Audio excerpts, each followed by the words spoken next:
Saudações. Em Goiás, 7h30 da manhã. Aí, ó, as mangueiras estão florindo, o céu tá cinza, flores. Cara, tá muito pé de rosa. Enfim,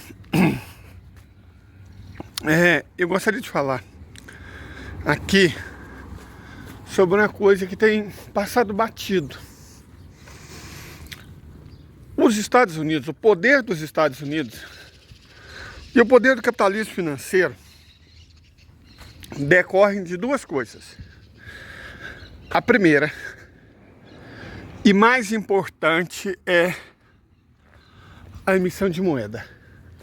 O fato dos Estados Unidos imprimirem dólar e o mundo usar o dólar como reserva de valor dá aos Estados Unidos um poder extraordinário que eles usam para manutenção e crescimento do sistema. Segunda coisa é a supremacia militar. O poder do dólar não é baseado numa superioridade intrínseca da moeda americana, não. É baseado no fato de que os Estados Unidos têm mais de 800 bases pelo mundo inteiro e já se mostraram várias vezes mais do que capazes de destruir países inteiros para manter a hegemonia da moeda deles. Vamos dar alguns exemplos.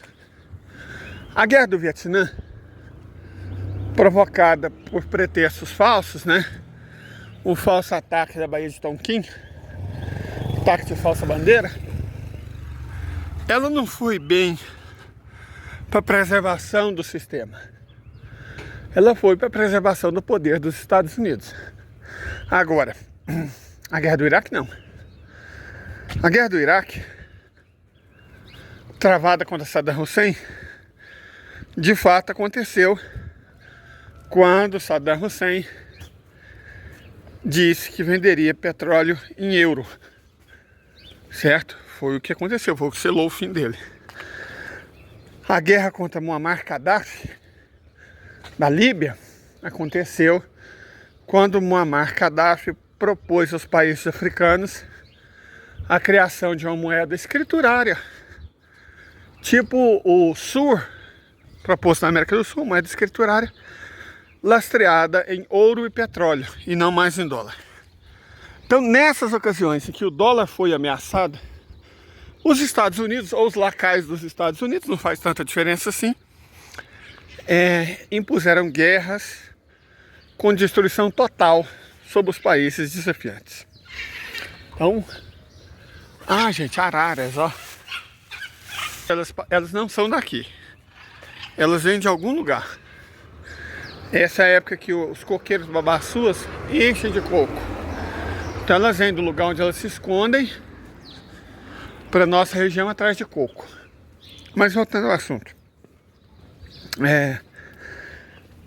O petrodólar, nesse sentido, também era uma estratégia de manutenção do poder americano. E a essência, o que era o petrodólar? Foi criado em 1974 pelo presidente Richard Nixon, através de um acordo. Já existia um acordo tácito entre os árabes e os americanos. Tanto que os árabes não reagiram, já era um país independente, não reagiram durante a Nakba, que foi o massacre e o confisco de terras e bens palestinos pela entidade sionista em 1948, não reagiram na Guerra de Suez em 1956, não fizeram nada na Guerra dos 6 Dias em 1967 e tampouco abriram a boca na de Yom Kippur em 1973. Então os árabes, historicamente, eram cachorrinhos fraudiqueiros, primeiro do Império Britânico e após a Segunda Guerra Mundial dos Estados Unidos. E em 1974, Richard Nixon, ele formalizou essa aliança nos seguintes termos: as ditaduras do Golfo Pérsico se comprometeriam a vender petróleo apenas em dólar E os Estados Unidos se comprometeriam a defender os ditadores, né, os monarcas cleptocratas da região do Golfo Pérsico. Então esse é o acordo. E de certa forma ele foi cumprido. Até que a guerra na Ucrânia mudou tudo. Por que a guerra na Ucrânia mudou tudo? Por dois motivos. Primeiro, embora não no começo, mas com 6 meses já era nítido que os Estados Unidos e a OTAN, uma aliança de 52 países, simplesmente não estava conseguindo vencer a Federação Russa no campo de batalha. Ora, se eles não estavam conseguindo vencer a Federação Russa, esses países protegeriam os árabes de quem? Certo? Segundo motivo é que as sanções que os europeus e americanos impuseram aos russos prejudicaram muito mais eles do que os eslavos. Certo? Então, os árabes começaram a ver que tinha alguma coisa errada. Na verdade, foi uma circunstância interessante. Gente, esse é o algodão arbóreo. É o que existia em todas as fazendas da região antigamente. Na verdade, ficou patente que uma oportunidade se desenhava. Bin Sultan, o governante de fato da Arábia Saudita, é um sujeito sui generis.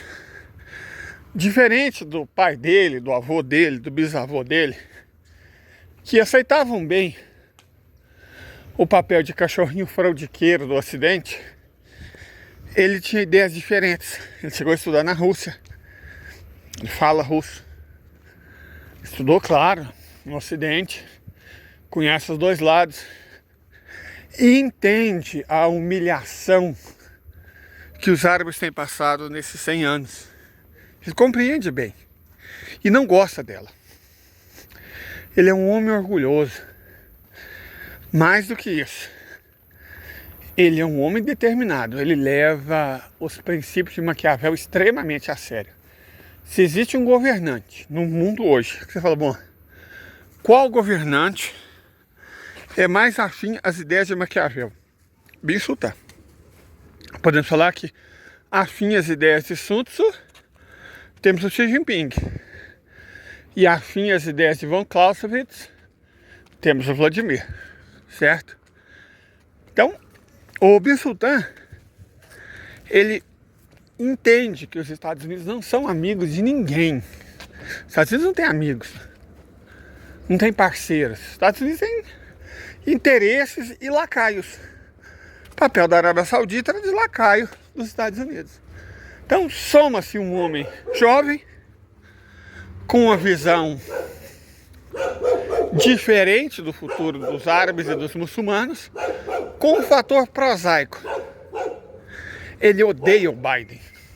Especificamente, ele odeia o Biden. Ele tem ódio pela figura do Biden. Por questões outras, desde que o Biden era senador, ele atacava especificamente o Bin Sultan. Não estou dizendo que o Bin Sultan é um fofo, ele mandou escortejar um jornalista que criticava ele na embaixada da Arábia Saudita, embaixada não, consulado da Arábia Saudita em Istambul. Então não é um sujeito, um fofo. Mas isso é uma coisa, outra coisa é outra coisa. Então esse episódio levou a inimizade entre o Biden e ele a um outro patamar. Os Estados Unidos até operaram para evitar que ele ascendesse ao trono da Arábia Saudita. Só que o Bin Sultan, esperto, antecipou os movimentos americanos e prendeu ou executou todos os que ele sentiu que lhe poderiam fazer oposição no intento de ser o futuro rei da Arábia Saudita, neutralizando movimentos americanos. Feito isso, parte 2, neutralizar os próprios Estados Unidos. Não foi uma coisa que começou durante a guerra. Começou antes. O projeto do caça russo, Sukhoi Su-35S, dizem as línguas bem informadas, que foi patrocinado pelos árabes, não só a Arábia Saudita, mas também o Kuwait, certo? Que foram os árabes que patrocinaram o projeto do Su-35S. Então já existe uma cooperação por baixo dos panos entre os árabes e os russos há muito tempo. Na verdade, se a gente for pegar o padrão do comércio internacional no ano de 2002, mais de 20 anos atrás, em 2002, o maior parceiro comercial da Arábia Saudita já era a China, certo? Já era a China, não era mais os Estados Unidos. Então vai somando esses fatores.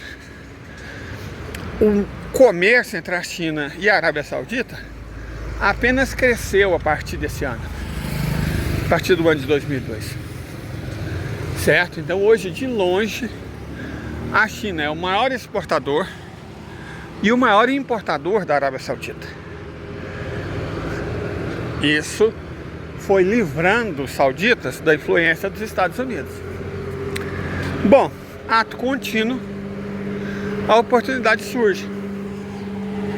E aí, os árabes, liderados pela Arábia Saudita, os Emirados Árabes Unidos, ainda são, de certa forma, parceiros dos Estados Unidos, mas acompanharam os demais árabes, porque quem tem tem medo.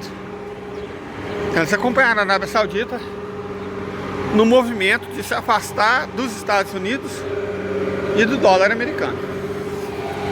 A questão, no entanto, gente, peraí, eu não sei onde para aqui. Ah, meu Deus do céu.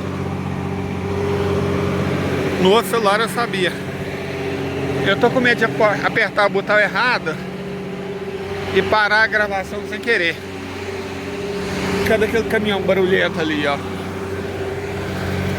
Mas vai dar certo.